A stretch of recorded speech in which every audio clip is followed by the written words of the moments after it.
તાજા સમાચાર તમારી ભાષામાં મેળવવા માટે ડાઉનલોડ કરો ગુજરાતી મિડ ડેની એપ। माननीय सुप्रीम कोर्ट ने ये भी होल्ड कर दिया है कि क्योंकि जब अब धारा 370 समाप्त हो चुकी है, अब जम्मू कश्मीर के संविधान का कोई अस्तित्व नहीं रहता है। ये फैसले के बाद भी ये कहते हैं कि हम इसको नहीं मानते हैं और हम मानते हैं कि धारा 370 गलत तरीके से हटाया गया है। एक गलत फैसला हो जाता है, कितने भी बड़े आदमी से हो सकता है, किसी भी पार्टी से भी हो सकता है, मगर जब इतिहास सिद्ध कर दे, समय सिद्ध कर दे ये फैसला गलत है, देश के हित में वापिस आना चाहिए। अभी भी मैं कहता हूं वापिस आइए, वरना जितने बचे हो इतने भी नहीं बचोगे। अगर अभी भी इस फैसले को चिपक कर रहना चाहते हो तो देश की जनता देखती है 2024 में दो हाथ भी हो जाएंगे और जनता का परिणाम भी आ जाएगा और मोदी जी तीसरी बार प्रधानमंत्री।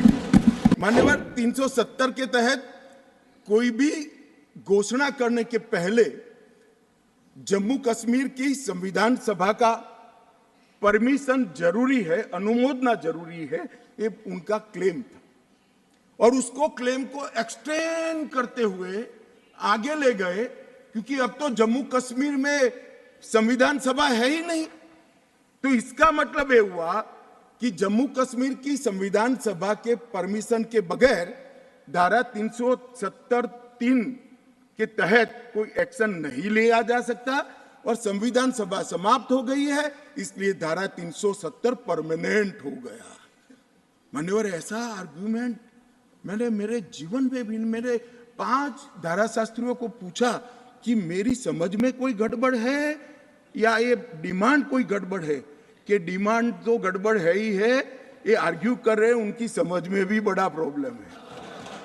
मान्यवर आज सुप्रीम कोर्ट ने तय कर दिया कि जम्मू कश्मीर की संविधान सभा समाप्त होने से धारा 370(3) समाप्त नहीं हो जाता है, धारा 370(3) यथावत रहता है।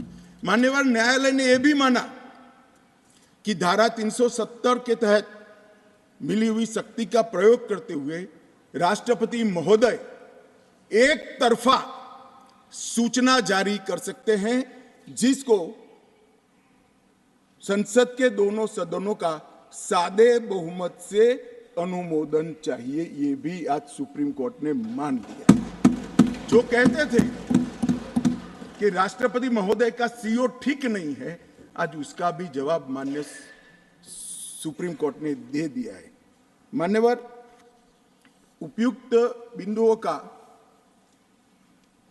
सीओ 272 पर कोई प्रभाव नहीं है, ये भी सिद्ध करते हुए अनुच्छेद 371(d) के तहत राष्ट्रपति द्वारा शक्ति का प्रयोग दुर्भावनापूर्ण नहीं है, उसको भी सुप्रीम कोर्ट ने होल्ड कर दिया है। मान्यवर सुप्रीम कोर्ट ने यह भी होल्ड कर दिया है कि क्योंकि जब अब धारा 370 समाप्त हो चुकी है, अब जम्मू कश्मीर के संविधान का कोई अस्तित्व नहीं रहता है। मान्यवर न्यायालय ने चुनाव कराने के लिए भी चुनाव आयोग को निर्देश करे। मान्यवर बहुत सारे लोग, अब इसमें तो इतना सारा लूट गया, जो दावे थे सारे खारिज हो गए। तो एक पूंछ पकड़कर मैंने बाइट देखा करते हैं, क्या पूंछ पकड़ते हैं कि चुनाव आयोग ने ऑर्डर कर दिया। अरे भाई क्या ऑर्डर करा, मैंने स्वयं कहा है कि हम चुनाव कराएंगे, इसमें कौन सी बड़ी बात है। इसी सदन में कहा है, लोकसभा में करा है, एज ए गृह मंत्री ऑन रिकॉर्ड करा है।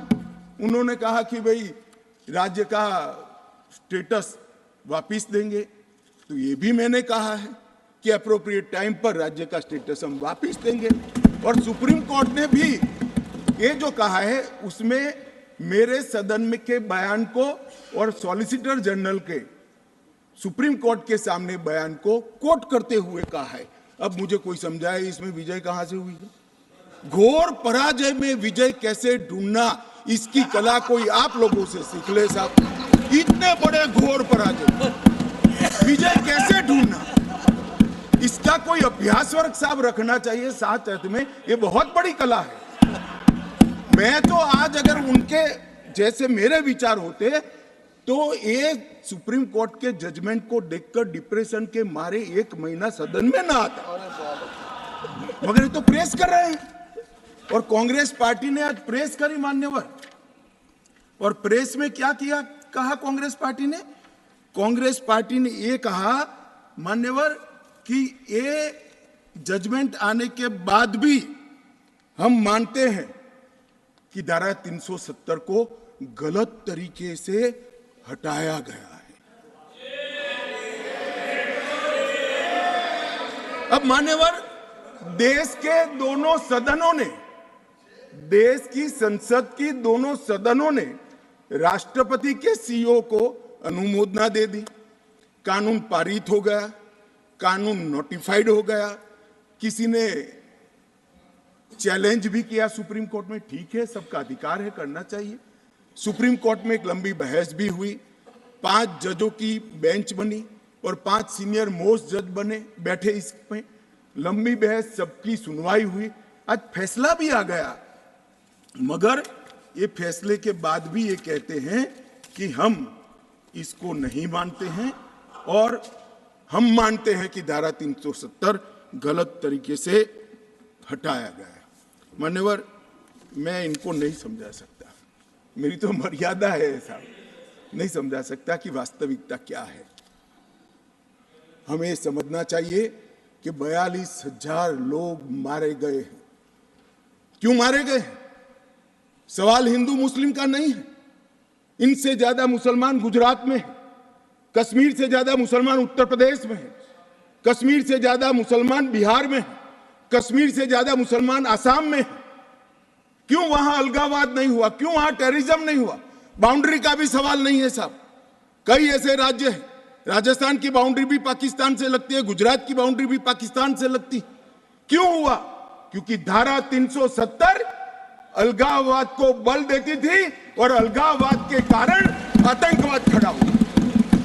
ये समझना ही नहीं था। एक गलत फैसला हो जाता है, कितने भी बड़े आदमी से हो सकता है, किसी भी पार्टी से भी हो सकता है, मगर जब इतिहास सिद्ध कर दे, समय सिद्ध कर दे ये फैसला गलत है, देश के हित में वापिस आना चाहिए। अभी भी मैं कहता हूं, वापिस आइए, वरना जितने बचे हो इतने भी नहीं बचोगे।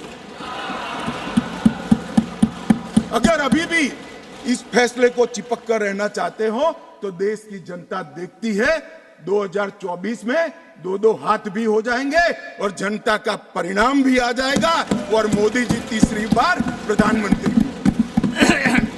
मान्यवर, સબસ્ક્રાઇબ કરો Gujarati mid day, bell icon પર ક્લિક કરીને મેળવો તમામ વિડીયોના ડાયરેક્ટ નોટિફિકેશન।